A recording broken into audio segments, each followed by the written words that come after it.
Hello दोस्तों, कला master के यूट्यूब चैनल पर आप सभी का स्वागत है। आज हम पढ़ेंगे के.एच. आरा जी के बारे में। अगर आप सिलेबस देखेंगे तो समकालीन कलाकारों में जितने भी कलाकारों का नाम सिलेबस में दिया हुआ था, हम सभी कलाकारों के बारे में पढ़ चुके हैं। के.एच. आरा उनमें से लास्ट कलाकार हैं जिनका नाम सिलेबस में दिया हुआ है। इसके बाद आपका अगर आप सिलेबस देखेंगे तो के.एच. आरा के बाद लिखा हुआ है इत्यादि। इत्यादि वाला पोर्शन जो बचा हुआ है, जैसे कि समकालीन कलाकारों में, आधुनिक कलाकारों में, सबके लास्ट में इत्यादि इत्यादि लगा है। मैंने आपको पहले भी बताया है कि इत्यादि वाला पोर्शन हम लोग बाद में पढ़ेंगे, क्योंकि जो सिलेबस में आपका नाम दिया गया है या फिर सिलेबस में जो भी पॉइंट आपके दिए हैं उनमें से ज़्यादा क्वेश्चंस पूछे जाते हैं। आपके टीजीटी में अगर देखें 125 क्वेश्चंस में से 80 से 90 क्वेश्चंस सिलेबस पर आधारित होगा। उसके बाद आपका बचता है इत्यादि वाला पोर्शन, विविध तथा पाश्चात्य कला को आप इग्नोर नहीं कर सकते, क्योंकि उनमें से आपका जो है 15 से 20 मान सकते हैं, मैक्सिमम 20 मान सकते हैं, मिनिमम जो है 12 से 15 क्वेश्चन आते हैं पाश्चात्य कला से। उसके बिना आपका काम चलने वाला नहीं है। तो हम लोग का टारगेट यही है, पहले हम 80 से 90 क्वेश्चन सिक्योर करें, सिलेबस को ख़त्म करें। उसके बाद हम लोग देखेंगे इत्यादि वाला पोर्शन, फिर पाश्चात्य कला देखेंगे और विविध देखेंगे। तो समय ना बर्बाद करते हुए आइए देखते हैं के.एच. आरा जी के बारे में।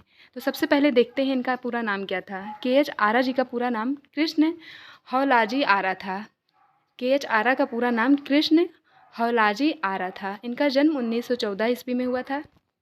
क्या आपको पता ही होगा कि 1914 क्यों फेमस है। 1914 में फर्स्ट वर्ल्ड वार हुआ था, पहला विश्व युद्ध 1914 में हुआ था। इस तरह आप चीज़ों को लिंक करके, मैंने पहले भी बताया, याद कर सकते हैं। 1914 में जब प्रथम विश्व युद्ध हो रहा था तो के.एच. आरा का इंडिया में जन्म होता है। कहाँ होता है जन्म, जगह का नाम भी देख लेते हैं। इनका जन्म जो है आंध्र प्रदेश के सिकंदराबाद के उपनगर बोलाराम में हुआ था। यहाँ हो सकता है बोलाराम ना देखें, ये सब मैंने आपको पहले ही ट्रिक बताया है कि आप जब भी जन्म पढ़िए तो तीनों पढ़िए, जिला भी पढ़िए, राज्य भी पढ़िए और उपनगर भी पढ़िए, या जगह या गांव का नाम जो हो, क्षेत्र दिया हो उसको भी पढ़िए, क्योंकि तीनों में से कोई भी एक आपका ऑप्शन में देके पूछ सकता है कि हाँ किसका जन्म हुआ था। तो आंध्र प्रदेश के सिकंदराबाद के उपनगर बोलाराम में के.एच. आरा का जन्म हुआ था। इनके पिता एक ड्राइवर थे। आपसे पूछा जा सकता है इनमें से किस चित्रकार के पिता ड्राइवर थे, तो के.एच. आरा जी के पिता ड्राइवर थे। अगला पॉइंट देखते हैं। के.एच. आरा ने 7 वर्ष की आयु में मुंबई में एक दंपत्ति के यहाँ घरेलू नौकर का कार्य किया। ये सब पॉइंट इसलिए इम्पोर्टेंट है क्योंकि पूछा जा सकता है ऐसा कौन सा चित्रकार था जिसने घरेलू नौकर के तौर पर एक अंग्रेज दंपत्ति के यहाँ कार्य किया, तो के.एच. आरा जी ने कार्य किया। क्योंकि इस बार कंपटीशन इतना ज़्यादा है, सीट भी कम है, तो आप एक भी पॉइंट इग्नोर नहीं कर सकते हैं। जो भी सिलेबस में दिया है आपको उसको बहुत अच्छे से तैयार करना ही पड़ेगा। इसलिए मैंने जो भी पॉइंट हमको लगता है कि एग्ज़ाम की दृष्टि से इम्पॉर्टेंट है सब आपको बता दे रहे हैं। तो चलिए देखते हैं कि ये इसलिए घरेलू नौकर के तौर पे कार्य करते हैं, तो आपको समझ आ ही गया होगा क्योंकि इनकी स्थिति ठीक नहीं थी। तो देखते हैं, एक बार इस पॉइंट को रिपीट कर लेते हैं। 7 वर्ष की आयु में मुंबई में एक अंग्रेज़ दंपत्ति के यहाँ ये घरेलू नौकर का कार्य करते हैं। इनका अगर मूल नाम देखा जाए तो किशन था। इनका मूल नाम किशन था। मूल नाम इनका किशन था और इन्होंने याकोहामा बैंक में सफाई कर्मी का काम भी किया। याकोहामा बैंक का नाम आप याद रखिए। कौन सा कार्य करते थे याकोहामा बैंक में? सफाई कर्मी का काम किया। मूल नाम किशन था और 7 वर्ष की आयु में मुंबई में एक अंग्रेज़ दंपत्ति के यहाँ इन्होंने घरेलू नौकर के तौर पर भी काम किया। अब इन्होंने कला की शिक्षा कहाँ से ग्रहण की? देखिए, जब ये यहाँ नौकर के तौर पर कार्य कर रहे थे यहाँ पर, और उसी टाइम कुछ दिन बाद एक और लोगों के यहाँ ये काम करना शुरू कर देते हैं मुंबई में ही, तो वही इनको कला की शिक्षा के लिए केतकर इंस्टीट्यूट में दाखिला करवाते हैं, जिनके यहाँ ये कार्य करते थे। तो कला की शिक्षा इन्होंने कहाँ से ग्रहण की? केतकर इंस्टीट्यूट से इन्होंने कला की शिक्षा ग्रहण की। अब देखते हैं इनकी प्रदर्शनी के बारे में। इनकी प्रदर्शनी कहाँ कहाँ लगी? तो सबसे पहले देखते हैं सन 1942 ईस्वी में सर्वप्रथम वन मैन शो का आयोजन मुंबई में किया। वन मैन शो इनका पेंटिंग था, उसका आयोजन इन्होंने मुंबई में किया। वन मैन शो सर्वप्रथम 1942 ईस्वी में सर्वप्रथम वन मैन शो का आयोजन मुंबई में के.एच. आरा जी ने किया। अगली प्रदर्शनी अगर इनका देखें तो 1950 ईस्वी में, देखिए 42 यहाँ है फिर 50, एक सीक्वेंस में चीज़ों को हम बता रहे हैं आपको। 1950 ईस्वी में स्टिल लाइफ पर आधारित चित्रों की प्रदर्शनी लगाने के कारण इनको स्टिल विशेषज्ञ कहा जाने लगा। इसमें आपका इम्पॉर्टेंट पॉइंट ये नहीं है कि इन्होंने स्टिल लाइफ पर प्रदर्शनी लगाई, इम्पॉर्टेंट ये है कि स्टिल विशेषज्ञ के नाम से किस चित्रकार को जाना जाता है। तो स्टील विशेषज्ञ के नाम से KH आरा जी को जाना जाता है।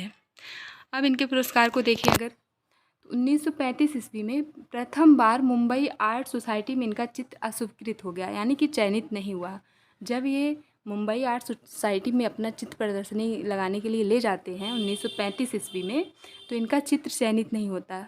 यहाँ कौन सा चित्र ये यहाँ ले गए थे, राधा और कृष्ण का चित्र था, जो पहली बार जो है चयनित नहीं हुआ था 1935 ईस्वी में। ये पूछा जा सकता है कि मुंबई आर्ट सोसाइटी में किस चित्रकार का चित्र चयनित नहीं हो पाया था, या फिर ऐसे पूछा जा सकता है राधा कृष्ण नामक चित्र किस चित्रकार का था जो मुंबई आर्ट सोसाइटी में चयनित नहीं हो सका। तो किसका था, KH आरा जी का चित्र था, राधा कृष्ण।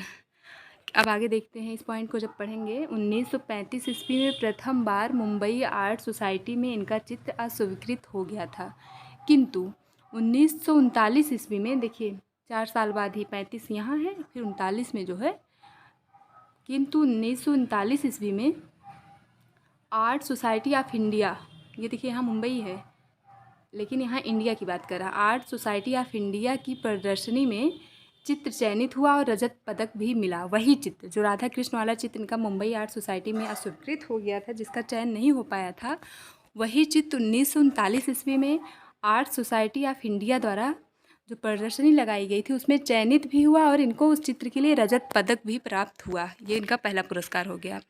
अब देखते हैं, ये बहुत इंपॉर्टेंट है क्योंकि यहाँ स्टार भी लगा हुआ है और ये इंपॉर्टेंट है आपके एग्जाम की दृष्टि से।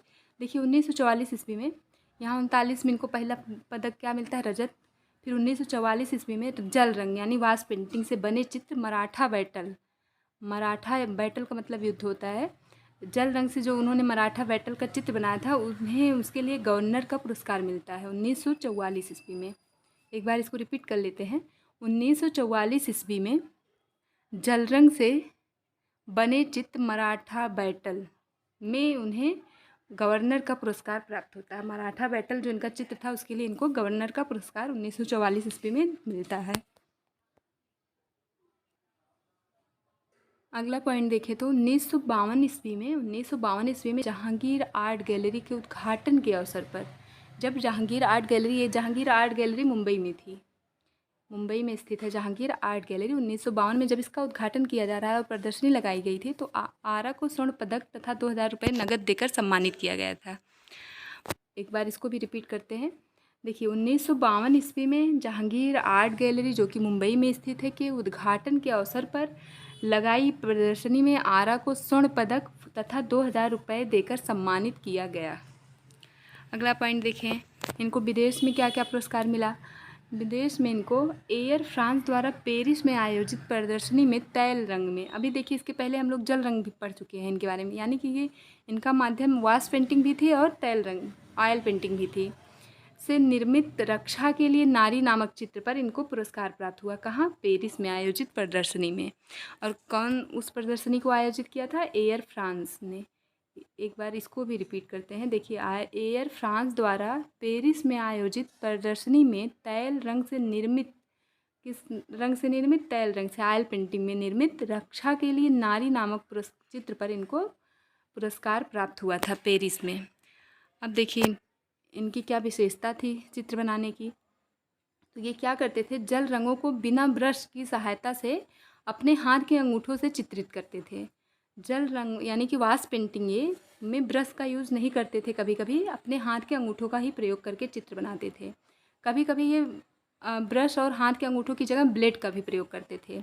देखिए एक बार ये बहुत अच्छा पॉइंट है, देखा जाए तो यहाँ स्टार बना लीजिए। देखिए जल रंगों को बिना ब्रश की सहायता से अंगूठों से चित्रित करते थे, कभी कभी ब्लेड का भी प्रयोग करते थे।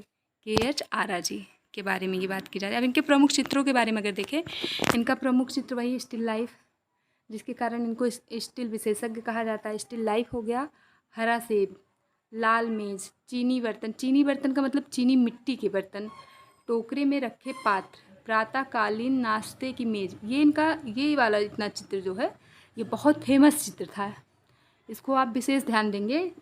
स्टिल लाइफ, हरा सेब, लाल मेज, चीनी बर्तन, टोकरे में रखे पात्र, प्रातःकालीन नाश्ते की मेज। और चित्र इनका देखें तो उन्मुक्त घोड़ों की सरपट दौड़, उन्मुक्त मतलब खुले हुए घोड़े, उन्मुक्त मतलब फ्री, उन्मुक्त घोड़ों की सरपट दौड़ इनका चित्र था। पनघट पर, अगला है चक्की पीसने वाले, फिर मेले से लौटते हुए, गांव के छोर पर, हाट बाजार, ये एक चित्र है गांव के छोर पर, और ये दूसरा चित्र है हाट या बाजार का चित्र उन्होंने बनाया। अगला चित्र है नर्तक, फिर है लकड़हारे धान कूटते हुए। यहाँ देखिए लकड़हारे हैं लेकिन लकड़ी नहीं काट रहे हैं, धान कूट रहे हैं। लकड़हारे जो है धान कूटते हुए, ऐसा चित्र इन्होंने बनाया। अगला चित्र इनका है, बहुत इंपॉर्टेंट है ये भी, स्वतंत्रता दिवस की उल्लासमयी झांकी। स्वतंत्रता दिवस पर जो झांकी निकाली जाती है उसका चित्र भी इन्होंने चित्रित किया। अब देखते हैं, एक बार इनके चित्रों को रिपीट ही कर लेते हैं जैसा कि अभी करते आ रहे हैं अभी तक। तो देखिए सबसे पहले देखें स्टिल लाइफ इनका चित्र होगा। स्टिल लाइफ की वजह से ही इनको स्टिल विशेषज्ञ कहा जाता है।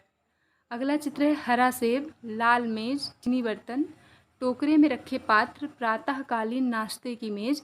अगला है उन्मुक्त घोड़ों की सरपट दौड़। अगला चित्र है पनघट पर। अगला है चक्की पीसने वाले। अगला चित्र है मेले से लौटते हुए। अगला है गांव के छोर पर। अगला है हाट बाजार, फिर नर्तक, लकड़हारे धान कूटते हुए।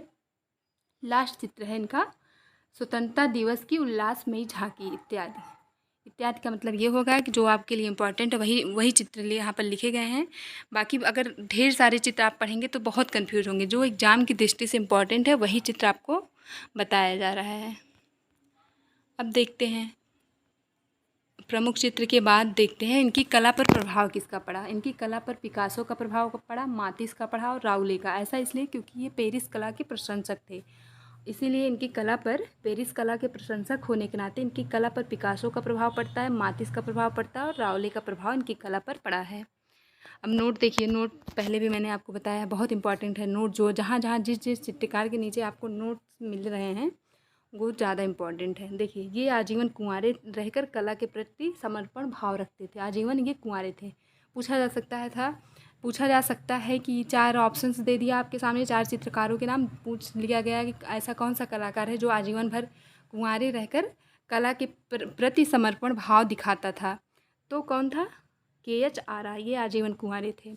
और अगला नोट्स है 1930 ईस्वी में नमक सत्याग्रह में ये जेल गए। नमक सत्याग्रह से जुड़े थे। महात्मा गांधी का नमक सत्याग्रह जो 1930 में हुआ था, दांडी मार्च वाला, उससे ये जुड़े थे जिसकी वजह से इनको जेल भी जाना पड़ा था। और अगला नोट्स है फिल्मों की तरफ भी इनका रुझान रहा। ये फिल्मों में कौन सा काम करते थे? निर्देशक के तौर पे नहीं करते थे, ये सेट्स बनाते थे। सेट्स जो फिल्म जहाँ फिल्माया जाता है सेट्स तैयार करते थे और आर्ट डायरेक्शन का काम भी करते थे, आर्ट डायरेक्शन करते थे। तो आज के लिए इतना ही, हम मिलते हैं अगले लेक्चर में। Thank you so much.